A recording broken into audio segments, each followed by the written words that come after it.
एक chargesheeted witness जिसका सम्मन सीबीआई ने खुद दस्ती सम्मन लिया था, वो है बादामी देवी। और सीबीआई ने वेरिफिकेशन रिपोर्ट दाखिल कर दिया यहाँ कि बादामी देवी मर गई है। और आश्चर्य की बात है, जब बादामी देवी को इस बात की जानकारी हुई सिवान में अखबार द्वारा कि मेरे मरने की सूचना दे दी गई है, बादामी देवी स्वयं न्यायालय में उपस्थित हुई हैं। हम राजेश मिलकर केस किए हैं। हमनी के दोनों आदमी दामाद केस किए हैं। कौन दामाद का नाम क्या है? राजेश प्रसाद, राजेश जी, वो हमारा दामाद है। अपना आपको मृत घोषित कौन किया? मरने हुआ कौन किया? सीबीआई और वीरेंद्र पांडे। नमस्कार, स्वागत है आपका दैनिक टॉप में। मेरा नाम है विशाल। आज हम सीबीआई के बारे में बात करेंगे। आज हम इस खबर में सीबीआई के उस कारनामे की बात करेंगे और उस कारनामे से उन्होंने हैरत अंगेज काम कर दिया है। सीबीआई के बारे में आपने और हमने जो सुना है वो बताते हैं।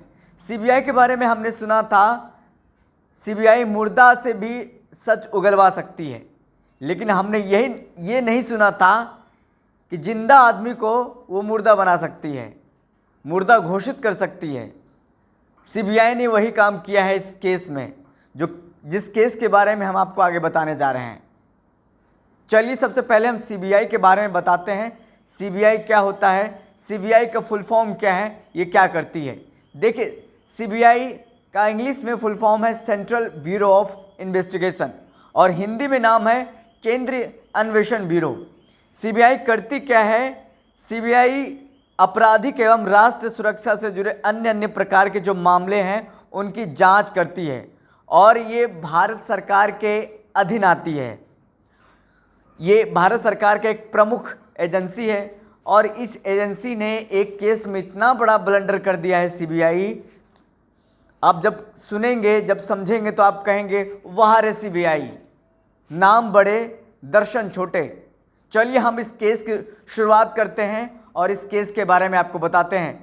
केस 2016 का है और ये केस बिहार का है, बिहार के सिवान का है।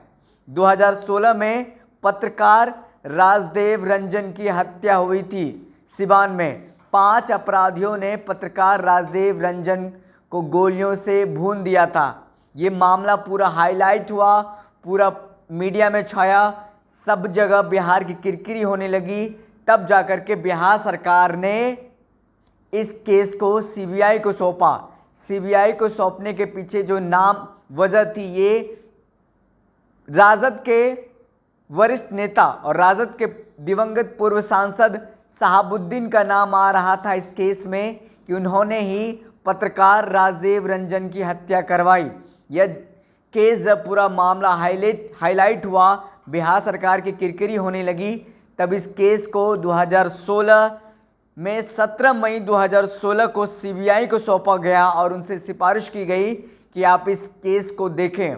और सीबीआई ने 15 सितंबर 2016 को पहली बार केस दर्ज कर जांच शुरू कर दी।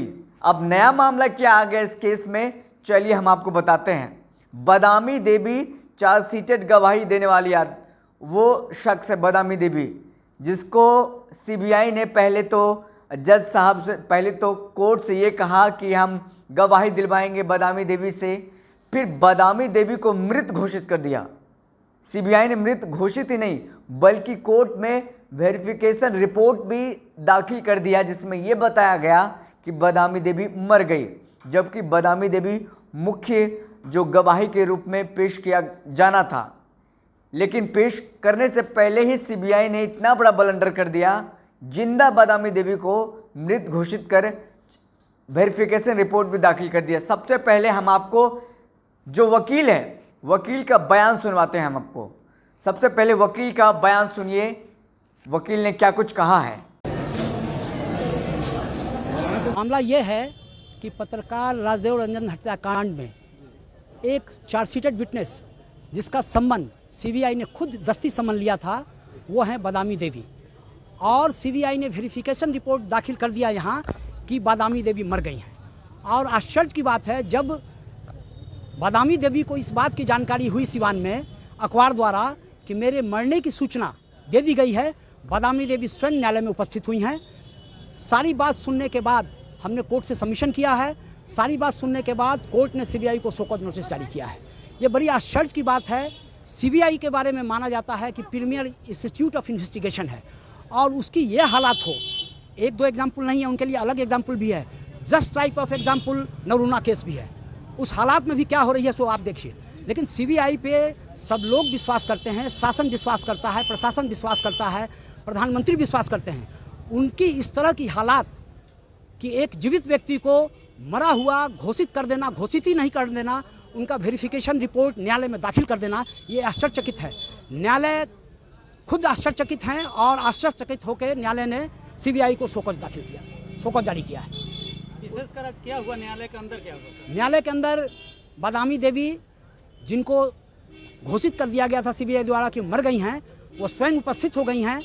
उन्होंने अपने फ़ोटो सहित अपना उपस्थिति दर्ज कराया है, उसमें अपना कार्ड दिया है, अपना पैन कार्ड दिया है, अपना वोटर कार्ड दिया है और न्यायालय के समक्ष उपस्थित होकर कही है कि मैं जिंदा हूँ।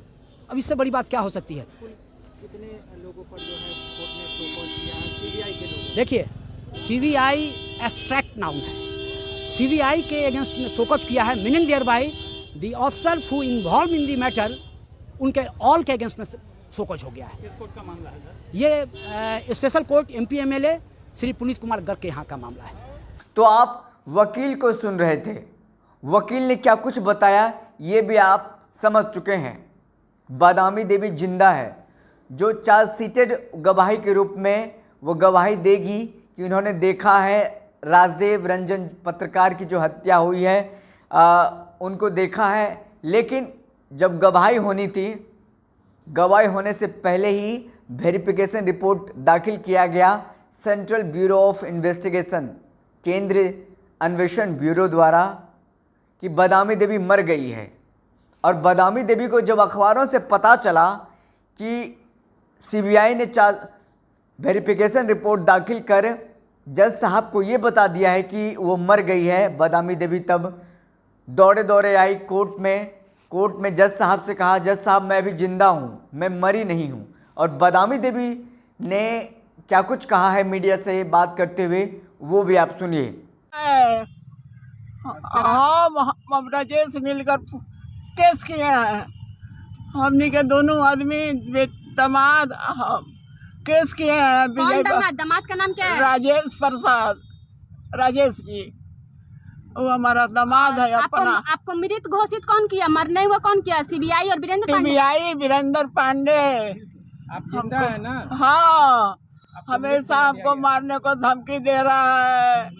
हम उसी घर में रहते थे, हमको तबाह कर दिया है। सिवान के घर में? सिवान घर में ना? हाँ, सिवान से हम आए हैं। क्या नाम हुआ आपका? बादामी देवी। उम्र कितनी हो गई आपकी? उम्र बाबू, उम्र तक का कोई तरह से 80 से आगे जा रहा है। 90 में है, 90 95 में है। हमको आँख से लगता नहीं है, धुआं खाई लगता है, ऐसे कान से सुनाता नहीं है। हमको तो अंदाज समझता है। हमको भगवान ने सब बुद्धि दिया है। आप बादामी देवी को सुन रहे थे। बादामी देवी ने तमाम बातें बताई कि बादामी देवी जिंदा है, फिर भी उनको मृत घोषित कर दिया गया।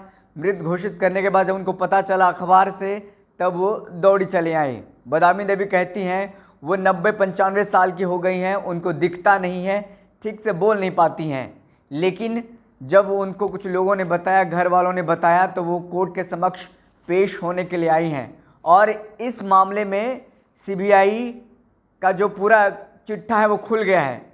सीबीआई कई बड़े केस को उजागर किया गया है। सीबीआई वही सीबीआई है जो राजद के सुप्रीमो लालू प्रसाद यादव को जेल में सड़ा दिया, जेल में डाला। अब वही सीबीआई देखिए कितना बड़ा गलती कर दिया, जिंदा आदमी को मृत घोषित कर दिया है। मृत घोषित नहीं, जज साहब के सामने रिपोर्ट भी पेश कर दिया कि आदमी मर गई है। बिहार के मुजफ्फरपुर के अदालत में केस चल रहा है ये, और केस में जब अदालत में चल रहा है तो सीबीआई ने रिपोर्ट दाखिल करके बता दिया कि बादामी देवी मर गई है। पत्रकार राजदेव रंजन हत्याकांड सुनवाई के दौरान एक गवाह के पेश होने पर उसकी मौत की झूठी रिपोर्ट जमा करने को लेकर के शुक्रवार को सीबीआई को कारण बताओ नोटिस जारी किया गया है। सीबीआई ने उसे मृत घोषित कर दिया था और अतिरिक्त सत्र न्यायाधीश पुनीत कुमार गर्ग ने सीबीआई को नोटिस जारी करते हुए उसे इस मामले में सुनवाई की अगली तारीख 20 जून से पहले अपना जवाब देने को कहा है। हिंदी दैनिक हिंदुस्तान के पत्रकार राजदेव रंजन की हत्या 2016 में 5 अपराधियों ने सिवान में किया था। तो आप इस केस के बारे में समझ चुके हैं। आपने देखा किस तरीके से वकील ने बताया कि ये प्रीमियर संस्था है, इस पर हर किसी को भरोसा है, सरकार को, शासन को, प्रशासन को, लेकिन बदामी देवी जिंदा है, फिर भी बदामी देवी को मृत घोषित कर दिया गया। अब देखिए, जज साहब ने कहा है कि 20 जून से पहले जांच एजेंसी सीबीआई को ये बताना होगा, सो कॉज नोटिस जारी किया गया है कि इतनी बड़ी गलती कैसे हो गई, इतनी बड़ी जो आपने गलती किया है, कैसे गलती कर दी है, कहाँ पे गलती हुई है, ये बात सामने लाया जाएगा। और इतना बड़ा संस्था चूक कैसे हो सकती है किसी आदमी को, जिंदा आदमी को मृत घोषित करने में। साफ तौर पे अदालत में जब शुक्रवार को पेश होते हुए बदामी देवी ने अपने हलफनामे में कहा, मैं सिवान में अपने कसेरा टोली स्थित निवास में रह रही हूँ, मुझे इस मामले में गवाह बनाया गया था, लेकिन सीबीआई का कोई अधिकारी मुझसे मिलने नहीं आया। हालांकि सीबीआई ने मुझे मृत घोषित कर दिया, जिसका पता मुझे समाचार पत्रों से पता चला। यह एक साजिश है। याचिकाकर्ता के वकील शरद सिन्हा ने अदालत के समक्ष कहा कि जांच की सबसे बड़ी एजेंसी का कार्य संदिग्ध प्रतीत होता है। अब यह कहने में कोई झिझक नहीं है कि सीबीआई ने इस तरह का काम एक अन्य गवाह की मिली भगत से किया है, ऐसा प्रतीत होता है। सीबीआई विशेष रूप से विजय कुमार और अजरुद्दीन बेग को झूठे तरीके से फंसाने के लिए एक बड़ा खेल खेल रही है। उन्होंने अदालत के बाहर मीडिया से बात करते हुए कहा है कि यह कृत्य अजीब और चौंकाने वाला है। बिहार सरकार ने 17 मई 2016 को राजदेव रंजन हत्याकांड के सीबीआई से गहन जांच करने के लिए सिफारिश की थी। सीबीआई ने 15 सितंबर 2016 को मामला दर्ज किया था। सीबीआई ने इस मामले में राजद के पूर्व सांसद दिवंगत मोहम्मद शहाबुद्दीन से पूछताछ भी की थी। हालांकि शहाबुद्दीन ने दावा किया था कि घटना के वक्त वह जेल में थे। तो पूरा मामला आप समझ चुके हैं, क्या पूरा मामला था और किस केस से जुड़ा था। और सीबीआई जो कि सेंट्रल एजेंसी ऑफ ब्यूरो, जो मुख्य एजेंसी है सरकार की, उनका सबसे बड़ा गलती भी सामने आ गया है। जिंदा आदमी को मृत घोषित कर दिया। मृत घोषित ही नहीं बल्कि जज साहब के सामने कोर्ट में ये पेश भी कर दिया वेरिफिकेशन रिपोर्ट कि बदामी देवी मर गई है। अब बताइए, जिन्होंने बड़े बड़े केस को सुलझाया है, जिन्होंने कई चर्चित केस को सुलझाया है, जिन्होंने राजद के राष्ट्रीय अध्यक्ष को जेल में डाला, चारा घोटाले के मामले में जांच भी चल रहा, भी जेल से उनको बेल मिला है।